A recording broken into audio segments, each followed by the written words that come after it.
அதற்கு பிறகு இந்த கரூர் சம்பவத்துக்கெல்லாம் பிறகு இறங்கி வந்து கூட்டணி வந்தாங்க. தாவேக்காக அதிமுக கூட கூட்டணி என்டிஏ கூடலாம் பேசியிருந்தாங்கல்ல, நம்ம தான் பல தடவை பதிவு பண்ணியிருக்கோமே. அதில் தான் இவர்கள் வந்த கடைசி இது என்னென்னா 90 சீட்டு துணை முதல்வர். தாவேக்கா தரப்புலேருந்து அதிமுக கேட்டது. அன்னைக்கு சிவி சண்முகமே அவர் போய் அங்கே சண்டை போட்டது இதை சொல்லி தான் பேசியிருக்காரு. 90 சீட்டு துணை முதல்வர் வர்றாங்க, அவங்களே தன்னை 2வது இடத்துல பொறுத்திக்கிட்டு வர்றாங்க. நம்ம போயிருந்தால் இன்றைக்கி அதிமுக ஆளுங்கட்சி சிஎம் ஆயிருக்கலாம், நீங்கள் துணை முதல்வராக விஜய் உட்காந்துருப்பார், அல்லது எதிர்கட்சி தலைவராக போயிருப்பார். அந்த இதை நீங்கள் வேணான்னு மறுத்தீங்க, எவ்வளோ சொன்னோம் கேட்கல.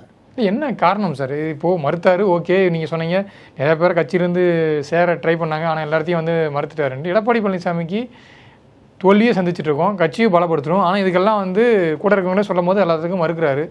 என்ன மனநிலையில் அவர் இருந்தார்? என்ன மனநிலைன்னு எனக்கு சரியாக சொல்ல தெரியல. ஒருவேளை ஜெயலலிதா மாதிரி இவரும் வந்து கட்சி ஃபுல் கண்ட்ரோல் எடுத்து இல்லையா அந்த மாதிரி? அதுதானே சொல்ல வரேன். ஜெயலலிதா அந்த மாதிரி கிடையாது. அவங்க பார்த்தீங்கன்னா உங்களுக்கு எல்லாரையும் உள்ளே சேர்த்துணும். ஆர் எம் வீரப்பன் வந்து